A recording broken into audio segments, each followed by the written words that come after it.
வாடிப்பட்டியில் உள்ள அரோக்கியா அன்னை தேவாலயம், தமிழ்நாட்டின் முதல் தெய்வீக வார்த்தையின் சங்கம் அக்டோபர் 10, 1993 இல் தொடங்கப்பட்டது.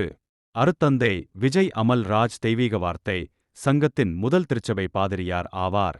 இந்த திருச்சபை 1994 இல் கட்டப்பட்டு, ஜூன் 6, 1999 அன்று மதுரை பேராயர் டாக்டர் எம். அரோக்கியா சாமியால் ஆசிர்வதிக்கப்பட்டது. அதன் பின்னர் டாக்டர் எஸ். எம்.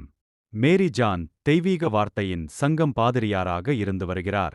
அவர் தனது அயராத மற்றும் வைராக்கியமான ஊழியத்தால் சிறிய தேவாலயத்தை தமிழ்நாட்டில் ஒரு புகழ்பெற்ற தேவாலயமாக வளர்த்தார்.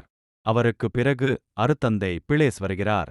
வாடிப்பட்டியின் மொத்த மக்கள் தொகை 30,600 ஆகும். இதில் 300 கத்தோலிக்கர்கள் உள்ளனர்.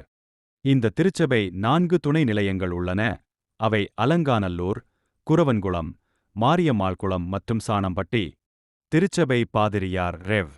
டாக்டர் மேரி ஜான் எஸ்விட்டி, செப்டம்பர் 8, 2001 அன்று பலிபீடத்தின் வலது பக்கத்தில் உள்ள புனித கன்னி அன்னையின் சிலைக்கு கீழே உள்ள தேவாலயத்தின் ஓடு தரையிலிருந்து தண்ணீர், அற்புதமான புனித நீரூற்று, இயேசுவின் அருமருந்து வெளியேறியதாக தனது சொந்த விருப்பப்படி அறிவித்தார்.